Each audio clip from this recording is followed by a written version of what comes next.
어떻게 보면 공학자이자 과학자이기도 하잖아요. 네네네. 그럼에도 불구하고 그렇게 스토리텔링을 잘하니까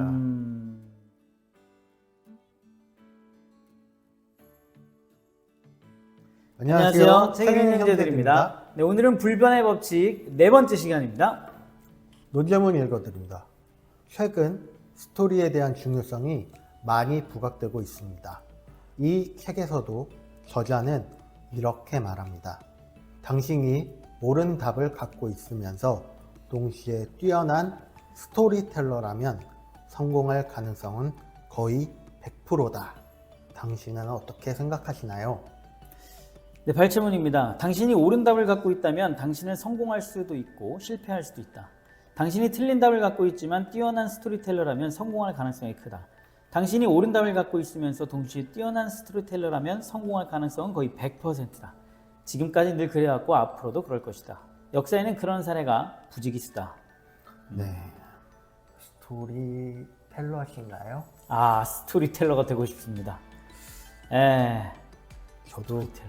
저도 좀 그런 스토리를 좀 잘 만들어낼 수 있었으면 좋겠어요. 와, 굉장히 좀 창의적이면서도 뭔가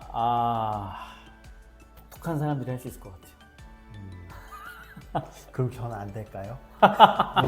될 수 있죠. 지금 굉장히 이야기를 잘하고 계시잖아요. 모르겠어요. 거의 뭐 스토리텔러는 100% 성공하네요. 그쵸. 네. 이게 여기에 나온 것 중에 옳은 답이라고 말했지만 옳은 답이 아니라 뭔가 어떤 것을 가지고 그걸 이게 안 좋은 것이라도 스토리가 좀 좋으면 정말 성공할 수 있는 거고 정말 좋은데 스토리까지 가미되면 대박을 치는 거고 그렇게 느껴지거든요. 이런 것들 중에 되게 재밌는 게 있어요. 네. 클릭이라는 제품 있잖아요. 네네. 클릭이었나 뭐 네. 그 저주파 치료기인데 네. 그 저주파 치료기는 정말로 20, 30년 이상 된 기술이었거든요. 네. 의료기기로서는. 근데 그거를 똑같이 만들어가지고 클럭은 대박을 쳤어요. 오. 그대로 베껴가지고 기능은 똑같은데 기능 똑같아요. 다른 거 없어요. 어떤 스토리 입혔죠? 그건 저도 모르겠어요. 유독 그게 핵심인 거 아니었어요? 유독 그것만 어버이날 막 이런 데 팔려가지고 대박을 쳤어요. 오. 어쨌든 스토리의 힘이었다는 거죠? 그쵸. 그거 뭐 어버이날 효도 상품 뭐 그런 식으로 뭐 했던 것 같은데 정말 왜 그런지 모르겠어요. 정말로 새로운 기술이 하나 들어간 것도 없고 20년 전, 30년 전부터 있었던 그 기술 그대로 그냥 똑같이 만들었는데 근데 이제 사람들이 스토리의 힘이라고 하면은 보통 우리가 어렸을 때 들었던 어떤 영웅적인 이야기들 아니 뭐 백설공주, 뭐 신데렐라 그러니까 이런 스토리의 구조가 거의 비슷하잖아요. 지금 우리가 보는 영화들도 그쵸. 사실은 거의 비슷하잖아요. 기승전결. 뭐 드라마나 뭐 모든 어떤 스토리들이 구성이 거의 비슷하다고 하잖아요. 그래서 어떻게 보면은 짜여져 있는 것이 아닌가. 그래서 누구라도 연습하고 훈련하면 훌륭한 스토리텔러가 될 수 있지 않을까. 뭐 그런 생각도 하는데요. 제가 알고 있는 마케팅 측면에서의 스토리의 힘으로 성공한 사례라고 해야 될까? 그것 중에 하나가 일본에 이제 아오모리현 사과가 있어요. 1991년에 아주 극심한 태풍이 불었는데 사과 농사가 완전 망해버린 거죠. 근데 그렇게 망하고 끝날 수도 있었는데 그 중에서 사과가 다 떨어졌는데 몇 개의 사과들이 그래도 붙어 있는 거예요. 그걸 보고 아이디어를 냈던 게 이 태풍이 불었는데도 떨어지지 않았던 사과, 떨어지지 않았던 사과, 떨어지지 않은 사과, 이건 합격 사과다. 그래서 그거를 이제 수험생들에게 팔아가지고 다행히 이제 경제적 위기를 모면했다는 아주 그런 유명한 일화가 있는데 아마 이야기 아시는 분들 많이 있을 거예요. 그게 바로 스토리의 힘, 합격사과. 합격사과. 예. 그것이 스토리의 힘이 아닌가 생각해 봅니다. 정말 놀라운 스토리들. 그런 아이디어는 어떻게 생기는 걸까요? 그러니까요. 책을 많이 보면 생기지 않을까요? 아, 동화책을 많이 읽어야 되나? 근데 이제 사람들이 감동을 받는 이제 스토리의 서사가 이제 있는데, 제가 이제 스토리가 힘이 있다고 느끼는 이유 중에 하나는 사람은 이성적인 판단을 하기보다 감정적인 판단을 더 많이 한다고 하잖아요. 그래서 인간은 감정의 동물이다. 뭐 이런 얘기가 나올 정도로 감정에 크게 휩싸여서 살아가고 있는데 바로 이 스토리가 감정에 영향을 미치기 때문에 이 스토리에게 그렇게 큰 파급 효과, 이게 힘이 실리는 것이 아닌가. 사람의 마음을 움직이는 감정을 터치해버리는 힘이 있다 보니까 그래서 이게 스토리가 힘이 있는 게 아닌가. 저는 그런 면에서 보면은 일론 머스크가 참 부러워요. 일론 머스크요? 화성에 간다는 일론 머스크.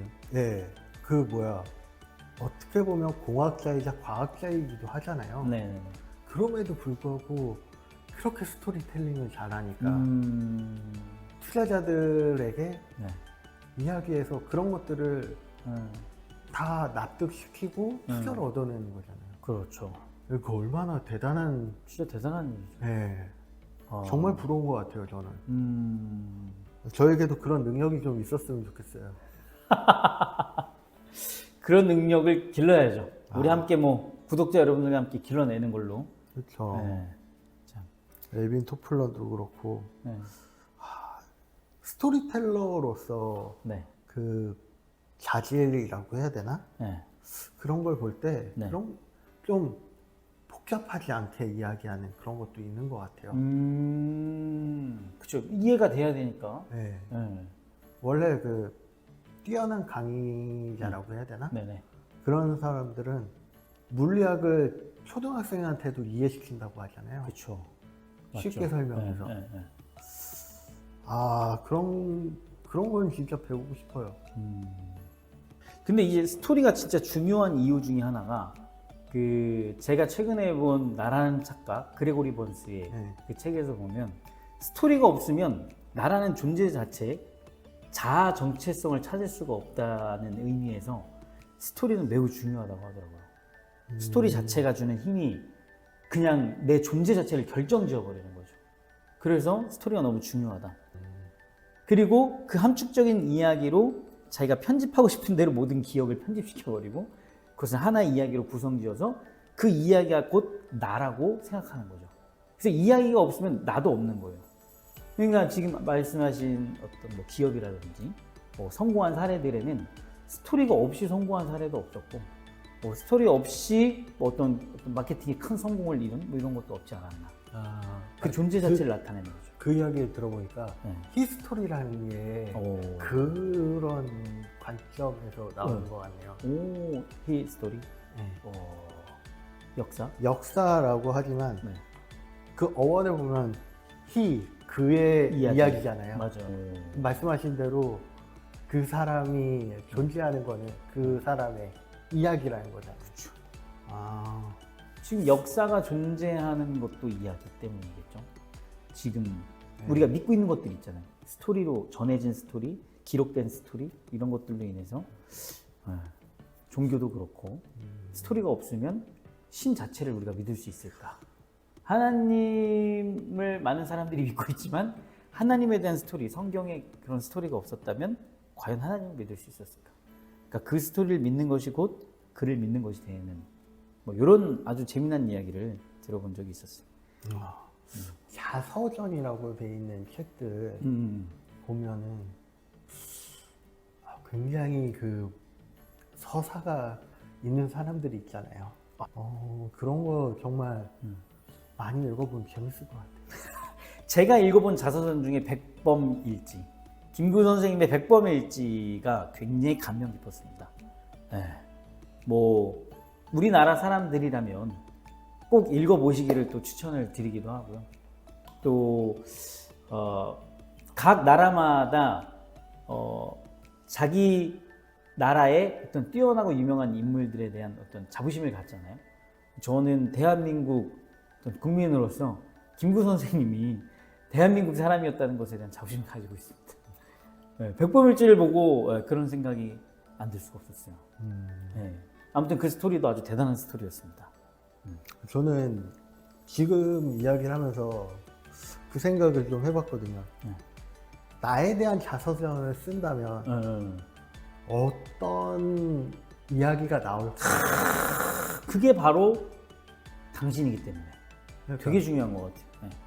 이걸 재밌게 잘 쓰고 싶은데 재밌게 잘 쓰고 싶은데 그게 잘 안 되는 사람들이 있잖아요. 이게 사람마다 그 글 쓰는 그런 방법이 다 맞아요. 다른데 네. 어떤 사람은 표현을 잘하고 어떤 사람은 정말 뭐라고 해요? 기사처럼 딱딱하게 그냥 있는 사실만 딱딱딱딱 쓰고 뭐 그런 것들이 있는데 내가 쓴 나의 자서전은 어떨까 그 생각을 갑자기 해보게 됐어요. 근데 이런 생각 들어요. 저희가 이제 스토리텔러가 되고 싶어 하잖아요. 또 구독자분들 중에서도 스토리텔러가 되고 싶어 하시는 분들이 분명히 있을 거고. 근데 제가 이제 저희는 이제 지금 자기계발서를 위주로 많이 읽어왔었고 한데 제가 이제 운영하는 독서 모임에서 인간 실격이라는 소설을 읽고 함께 토론을 한 적이 있었는데 와, 이 소설 토론은 더 박진감이 넘치는 것 같아요. 소설이야말로 스토리텔링이 되어 있는 책이잖아요. 그쵸.